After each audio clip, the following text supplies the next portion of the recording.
Trump वैसे तो Beijing से 11,000 किलोमीटर दूर बैठे हैं, लेकिन उनकी नजरें शायद टीवी स्क्रीन पर ही गड़ी हुई होंगी, क्योंकि बीजिंग में जो हो रहा है उससे ट्रंप का बनाया भ्रमजाल एक एक करके टूटता जा रहा है। एक तरफ भारत और रूस के बीच में तेल वाली डील और मजबूत हो गई है, तो दूसरी तरफ ट्रंप के सिर से सबसे बड़े मीडिएटर यानी मध्यस्थ होने का ताज भी अब छिनता जा रहा है, क्योंकि जो काम ट्रंप नहीं करवा पाए वो एक झटके में जिनपिंग ने करवा दिया।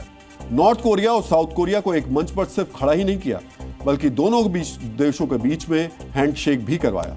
उत्तर कोरिया की तरफ से चीन की विक्ट्री डे परेड में खुद किम जोंग उन पहुंचे हैं, तो दक्षिण कोरिया ने अपने स्पीकर वो वोन शिक को बीजिंग भेजा है।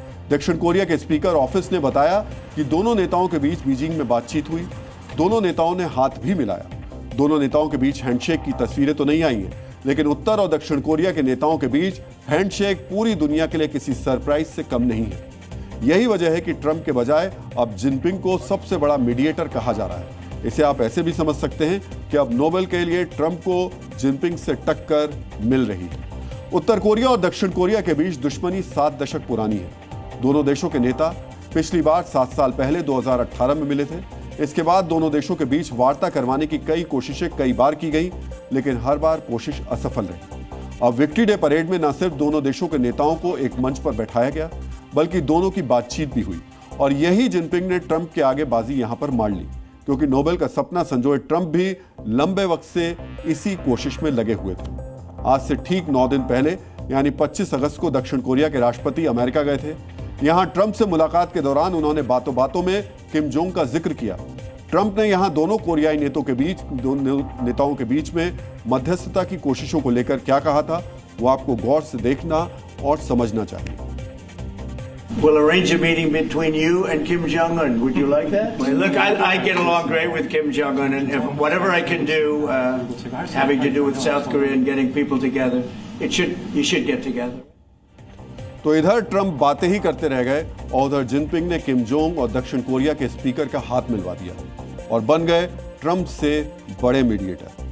बीजिंग में किम और वू की मुलाकात की तस्वीर तो सामने नहीं आई, लेकिन ये दोनों नेता 2018 में भी एक बार मिल चुके हैं, जिसकी तस्वीर आप इस वक्त स्क्रीन पर देख रहे हैं। वो उस वक्त कोरियाई डेमोक्रेटिक पार्टी के फ्लोर लीडर थे। दोनों देशों के बीच उस वक्त तनाव को कम करने के लिए बैठक हुई थी। इस दौरान वू ने किम जोंग को बताया था कि नॉर्थ कोरिया में उनकी 2 बहनें रहती हैं, जिस पर किम जोंग ने उन्हें कहा था कि वो उन्हें ढूंढने की कोशिश करेंगे। यही वो आखिरी मौका था जब कोई दक्षिण कोरियाई नेता उत्तर कोरिया के नेता से मिला था। लेकिन बीजिंग में हुए इस हैंडशेक के बाद उम्मीद जताई जा रही है कि दोनों देशों के बीच तनाव को कम करने में चीन आगे बड़ा रोल निभाने वाला है। नोबेल शांति पुरस्कार की चाहत रखने वाले ट्रंप को बीजिंग में हुई कई घटनाएं आज चुभ रही होंगी, क्योंकि जिनपिंग की वजह से न सिर्फ 2 प्रतिद्वंदी कोरियाई देश एक मंच पर आए, बल्कि इसके अलावा कई ऐसे देशों के नेता वहां मौजूद थे जिनके बीच रिश्ते तनावपूर्ण रहे। बीजिंग में विक्ट्री डे परेड के मंच पर अजरबैजान के राष्ट्रपति और आर्मीनिया के प्रधानमंत्री मौजूद थे। ये दोनों देश 3 युद्ध लड़ चुके हैं। ट्रंप ने हाल ही में इन दोनों देशों के बीच सीज फायर करवाने का दावा भी किया था, लेकिन ये दोनों आज एक साथ जिनपिंग के मंच पर दिखाई दिए। इसी मंच पर वियतनाम, लाओस और इंडोनेशिया के राष्ट्राध्यक्ष भी मौजूद थे। इन तीनों देशों के बीच साउथ चाइना सी के कुछ हिस्सों को लेकर विवाद है। इसके अलावा कांगो और जिम्बाब्वे के राष्ट्राध्यक्ष भी मौजूद थे। ये दोनों देश भी पारंपरिक प्रतिद्वंदी हैं। ट्रंप सीजफायर और मध्यस्थता के दावे करते रह गए, हर मंच से बार बार खुद को सबसे बड़ा शांति दूत तक घोषित कर दिया, लेकिन दुनिया कह रही है पुराने प्रतिद्वंदियों को एक साथ खड़ा करके आज जिनपिंग ने मध्यस्थता वाला तमगा ट्रंप से छीन लिया है। और ये उस वक्त हुआ जब अपने टैरिफ को आगे बढ़ाने के लिए यूरोप में लामबंदी की कोशिशें ट्रंप कर रहे हैं। ट्रंप की लामबंदी तो कामयाब होती नजर नहीं आती, लेकिन जिनपिंग ने यह साबित कर दिया कि वो ऐसी धुरी बना चुके हैं जिसके इर्द गिर्द ग्लोबल साउथ खुद को स्थापित कर सकता है। जी न्यूज़।